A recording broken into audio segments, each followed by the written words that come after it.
नमस्कार। Language point channel में आप सभी का स्वागत है।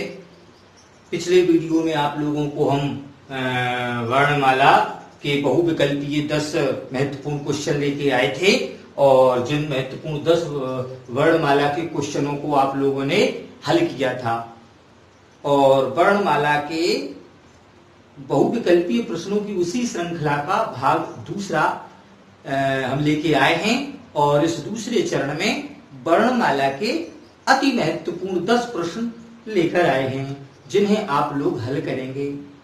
जैसा कि पिछले वीडियो में आप लोगों ने उन 10 क्वेश्चनों को हल किया था, हमने आपको प्रत्येक क्वेश्चन को हल करने के लिए 30 सेकंड दिए थे और आपने अपना उत्तर चुना था। इसी तरह इन 10 क्वेश्चनों का आपको हल करना है। इन बहुविकल्पीय क्वेश्चनों में से इन प्रत्येक क्वेश्चन के 4 विकल्प हैं जिनमें से आपको एक सही उत्तर चुनना है और जिसके लिए समय सीमा आपको 30 सेकंड दी जाएगी। इसके बाद हम आपको सही उत्तर बताएंगे।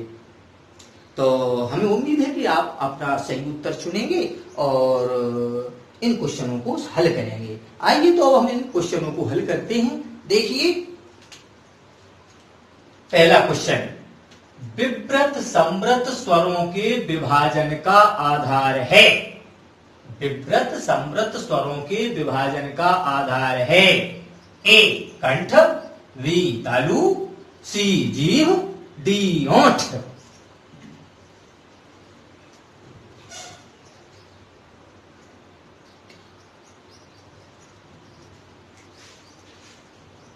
इसका सही उत्तर होगा डी ओंठ, क्योंकि विव्रत समव्रत स्वरों का विभाजन ओंठों के आधार पर होता है। क्वेश्चन दूसरा, दो व्यंजनों के अनेक प्रकार के उच्चारण के लिए स्वरों से योग होता है, उसे कहते हैं।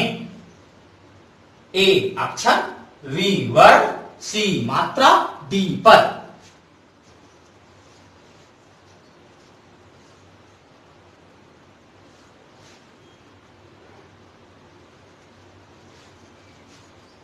इसका सही उत्तर है सी मात्रा। आपको पता है कि जब स्वर व्यंजनों के साथ मात्रा रूप में चलते हैं तब व्यंजनों का उच्चारण होता है। क्वेश्चन तीसरा, अक्षर का विषय है। अक्षर का विषय है। ए मस्तिष्क, बी कान, सी कला, डी अभिव्यक्ति।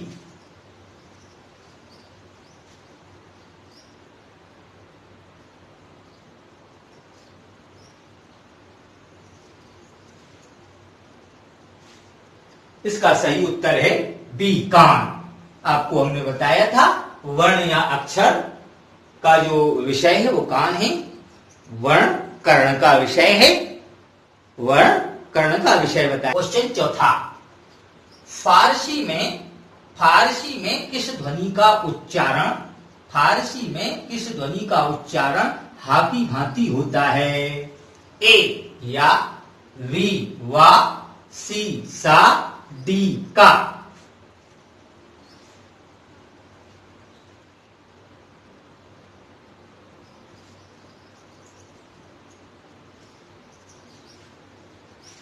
इसका सही उत्तर है सी, क्योंकि फारसी भाषा में सा का उच्चारण जब होता है तो उसमें हकार की ध्वनि सुनाई देती है, बाकी इन वर्णों में हकार की ध्वनि फारसी भाषा में सुनाई नहीं देती। क्वेश्चन पांचवा, वत्स्य ध्वनियों का संबंध है।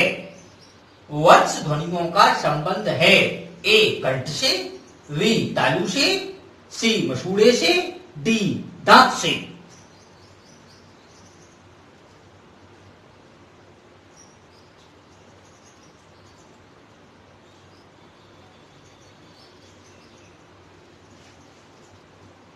इसका सही उत्तर है सी मसूड़े से, क्योंकि वर्ष ध्वनियां मसूड़े से संबंधित है। क्योंकि वर्ष जो ध्वनियां होती हैं उनका उच्चारण स्थान मसूड़ा होता है, वर्ष यानी मसूड़ा। क्वेश्चन छठवां, पहले मुख से तथा बाद में नाक से बोली जाने वाली ध्वनि है। ए अनुस्वार, बी विसर्ग, सी अनुनासिक, डी पंचमाक्षर।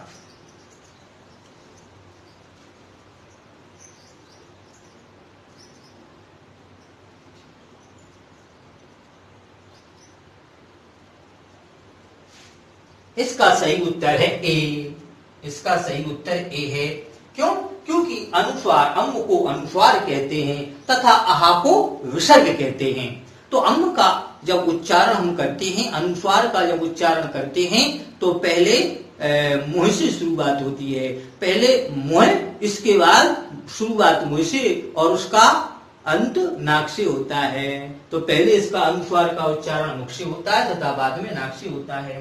क्वेश्चन 7वां, विसर्ग का उच्चारण स्थान है ए कंठ, बी तालु, सी मूर्धा, डी दंत्य।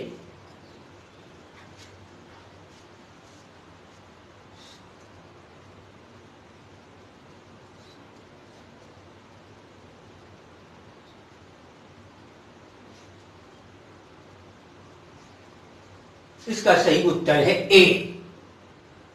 आपको पता है कि जो है विसर्ग का उच्चारण कंठ से होता है। क्वेश्चन 8वां, अंगा तथा ड़ वर्ण क्रमशः हैं ए स्वर व्यंजन, बी अनुस्वार स्वर, सी अनुनासिक द्विगुण, डी अनुस्वार द्विगुण।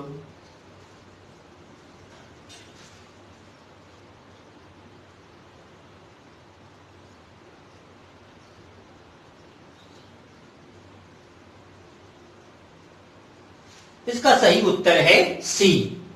इसका सही उत्तर सी है। क्यों? क्योंकि जो है आपको पता होना चाहिए जो पंचमाक्षर होते हैं, जैसे ये अंगा, अंगा का पंचमाक्षर का खा गा गा अंगा, चा का पंचमाक्षर चा चा जा जाइया, ट ठ ड ढ ण, त थ द ध न, प फ व व म, यानी अंगा, या, ड़, न और मा, ये पंचमाक्षर हैं। और ये पंचमाक्षर अनुनासिक कहलाते हैं। इन पंचमाक्षर जो व्यंजन है इन्हें अनुनासिक व्यंजन कहते हैं, इन्हें नासिक व्यंजन भी कहते हैं। अनुनासिक व्यंजन, नासिक व्यंजन, अल्प प्राण व्यंजन आदि नामों से इन्हें जाना जाता है। इसलिए ये अंगा आपका अनुनासिक में आएगा तथा ड़ा ये द्विगुण में आएगा। ड़ा द्विगुण है, इसलिए इसका सी उत्तर सही होगा। अनुनासिक पहले है और द्विगुण बाद में है। क्वेश्चन 9, भिन्नार्थक शब्द छांटिए। भिन्नार्थक शब्द छांटिए। इसमें 3 शब्द आपस में समान हैं, मिले हुए हैं और चौथा अलग है।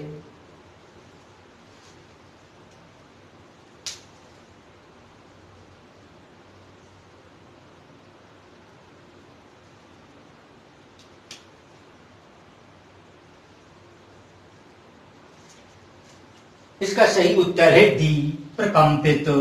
प्रकंपित क्योंकि द्विगुण व्यंजन आपको पता होना चाहिए, ये 2 द्विगुण व्यंजन हैं, डा और ढा। वैसे तो ये दोनों मूर्धन्य व्यंजन हैं और मूर्धा से उच्चारित होने वाले स्पर्शी व्यंजन हैं, लेकिन जब इन्हीं 2 व्यंजनों के नीचे ये बिंदी या नुक्ता लगा दिया जाता है, ये नुक्ता लगा देते हैं, तब ये जो है ये बिंदी लगने से इनका उच्चारण बदल जाता है और ये द्विगुण 2 गुणों के आते हैं, इसलिए इनका उच्चारण बदल जाता है। इन्हें द्विगुण व्यंजन कहते हैं। इन्हें द्विगुण व्यंजन भी कहा जाता है। इन्हीं का नाम ताड़न जात है, इन्हीं का नाम उच्छिप्त है। तो इन्हें उच्छिप्त व्यंजन भी कहते हैं, इन्हें उच्छिप्त व्यंजन भी कहते हैं, इन्हें ताड़न जात भी कहते हैं, इन्हें द्विगुण भी कहते हैं और ये हिंदी की विकसित ध्वनियां हैं।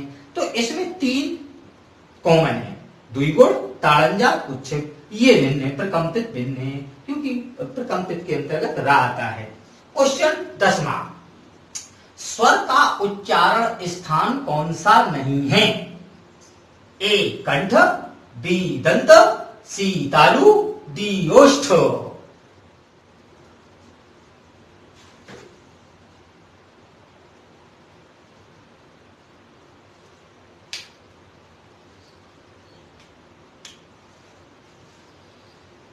तो देखिए इसका सही उत्तर बी है, दंत। सही उत्तर इसका बी दंत है, क्योंकि स्वर का उच्चारण कंठ से होता है, तालु से होता है और ओष्ठ से होता है, लेकिन स्वरों का उच्चारण दांत से नहीं होता। इसलिए कोई स्वर दंत्य नहीं होता।